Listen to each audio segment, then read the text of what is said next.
I went to the Findhorn community in Scotland. I don't know how many of you have heard of Findhorn? A lot of folks have. I went to a conference called The Individual and the Collective, Politics as If the Whole Earth Mattered, back in October 1988. And same time, I read Charlene Spretnak's and Fritjof Capra's book about the German Green Party in the early years there. And what that experience there did was connect the spirituality and politics to me from the sense that politics should embody the idea that we're interconnected. And if it can do that sort of thing, social, political, economic institutions in society, not just, okay, we're meditating and we're feeling at one with everything, but also practically speaking, when you're getting to all the ways that you develop a platform and policies, if you always return back to the idea, how does it reflect the fact that we're interconnected, it's going to work, it's going to be grounded, it's going to be effective, and it's going to be real about who we really are on our deepest level. So I ended up, from my side, seeing a Green Party platform, at that point more with Green Parties in other countries, because at this point in our state party we hadn't even qualified for the ballot yet. But I started to see that sort of truth embodied in the platform and also in the approach. One of you mentioned before, I forgot, maybe it was you, about, which spurred this in my mind, that a lot of the isms that we try and deal with are always the same, where we're putting ourselves into a subject-object duality. It's one gender over another, one race over another, it's humans over animals, it's people over the environment. And ultimately, all of those sort of approaches, which create a lot of the social environmental problems that we have, the injustices, the imbalances, come from the fact, again, that we don't see ourselves as part of a connected whole. So as a result, the Green Party as a party is based first, even though there's a platform, there's a lot of issues, and because we've been elected in countries that have proportional representation, a much more fair voting system where if you get 20% of the vote, you get 20% of the seat, we have people experienced from the federal level all over the world. We have detailed policies.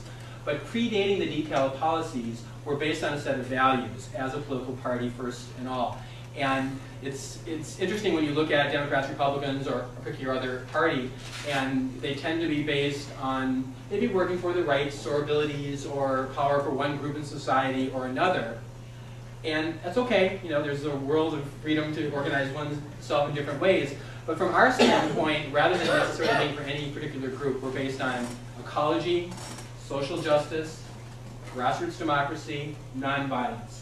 Those four key ideas and how they are interconnected is the basis for Green Party not only in this country. Melanie Mullen here from the Green Party in Canada came to visit our presidential debate earlier. Her party, similar ideas, and Green Parties in about 90 countries around the world. And the fact that we have sprung up on all the continents around the world and are the largest party in the world based on the number of countries we are, we're in Africa, we're in Asia Pacific, we're in Europe, etc. That's showing that there's actually a global response in our species to our unsustainability as a lifestyle.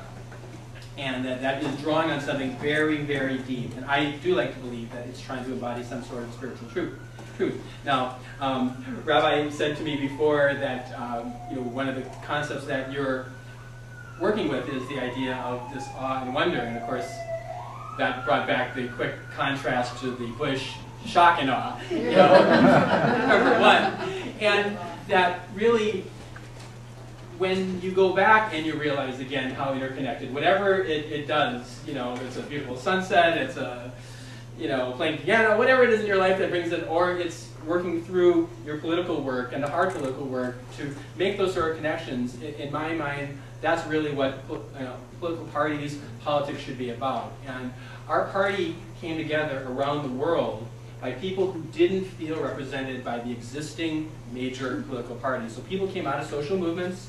Some people left those larger parties, but a lot of people came out of peace movements, or, you know, out of sustainable agriculture, or anti-new, or women's movements, or animal rights, or all those different ones, and then started to see the interconnections with those isms of one over another, and then end up forming Green Parties. And that pattern has pretty much repeated itself all over the planet. It's a lot of hard work. It's tabling. It's sitting on, you know, street corners. It's bringing literature. It's, you know, talking person to person, and it doesn't happen overnight. And as a party like ours, we don't take the corporate money. There isn't, you know, pretty much funds the Democrats, the Republicans, and the companies that own media. We don't have public financing. Obviously, in some ways, we have one of the most regressive democratic so-called systems in the world. We neither have proportional representation or public financing, and yet we have a corporate system that merges with the media. So that's tough. And in that sort of dynamic, you really have to work really hard. So we've focused on local races, myself having been a council member and a mayor here in San Francisco. You have Ross Mercarini, now on the Board of Supervisors, Matt Gonzalez before. You have Jane Kim and Mark Sanchez, and before that Sarah Lifson on the Board of Education, and John Rizzo on the Community College Board. Starting at grassroots level where you can do the retail politics and talking to people. And then as far as the platform, in the end, the platform of the Green Party is something that really, it is a consensus process. We really do try and involve the broad membership. It isn't just written by a small committee for everybody else. Our national platform, which will be approved at our 2008 convention in July 10th to 13th in Chicago, has been underway for a couple of years. January 21st of this month is the last day by which one can get in amendments. And the platform is on our national website, which is gp.org/committees/platform, if you want to go that far. But obviously you can start there. I get the impression that people are not voting based upon platform planks anymore. Your focus on that maybe should be expanded to include these sound bites and whatever else people are relating to.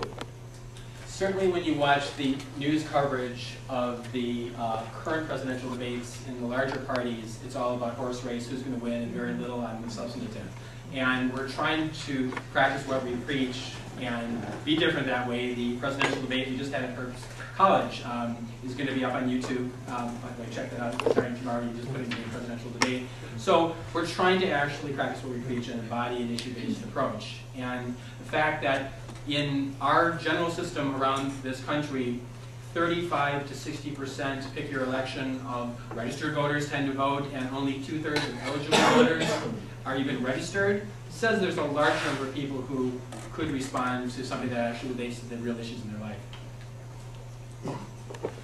There are a number of us who are struggling with the question of do we follow our heart or do we follow our head, who are Green parties either as members of the party or at least sympathize deeply with Green Party motives and ideals, but feel perhaps that it would be better if we struggled within the Democratic Party, because it seems likely that the next president and the next Congress will be Democratic, and therefore we can have more influence by bringing green values, NSP values, and struggling with them in the Democratic Party rather than continuing to be comfortable within the Greens.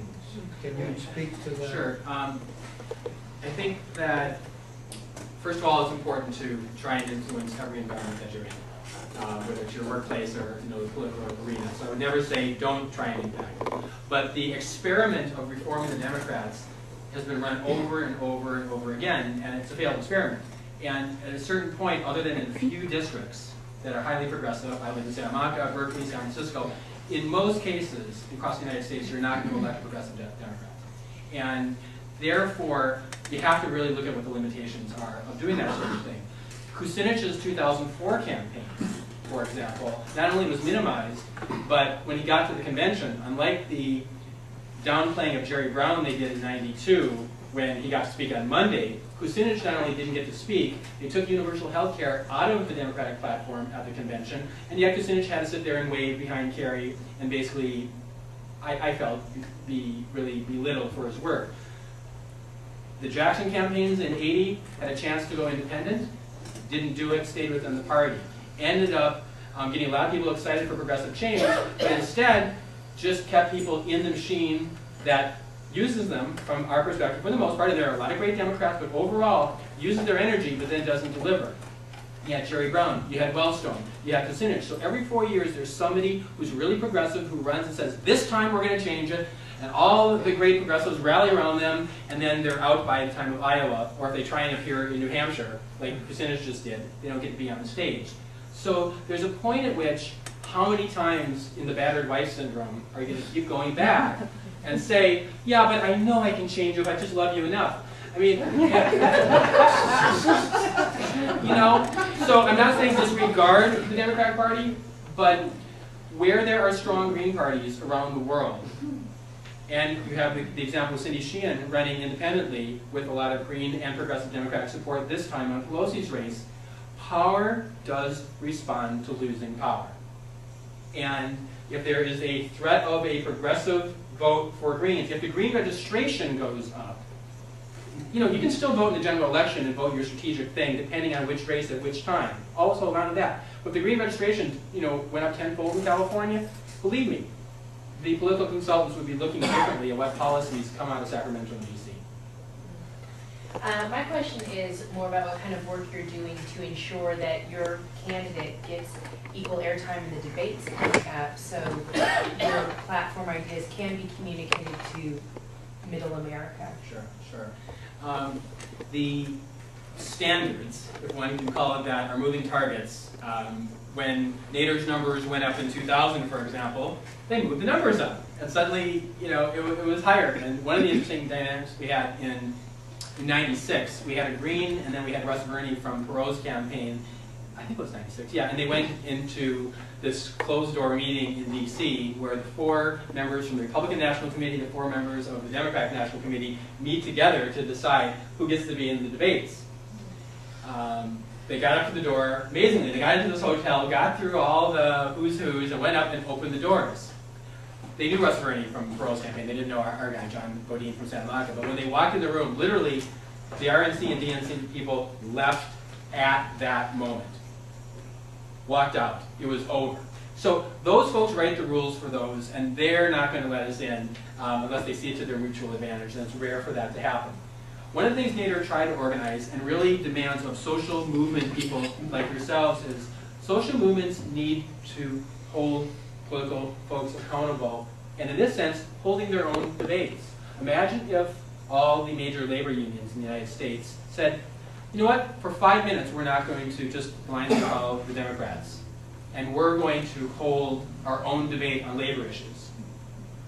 And whether they had it on the 4 or 5 now major networks, or even made deals with cable companies that were interested enough, it takes a little spine to do that sort of thing, but you can imagine if we at least try and own the media a bit ourselves. Now, YouTube is a blessing, and that wasn't something that was around before. And all the social networking tools that are out there as well are allowing these sort of ideas to get out. And literally, my task tonight is going to be taking all the film that we have from our debate earlier today and putting that out. And now Cynthia McKinney, who is blacklisted consistently by major media, who was one of our former Georgia congresswomen, who changed from Democrat to Green, she's now, for example, going to be on YouTube starting tomorrow, and presumably hundreds of thousands of people can pick that up. So that's another strategy that we have to go with. The fact, finally, I'll say, is that we don't take corporate money as a political party is part of the statement that it is the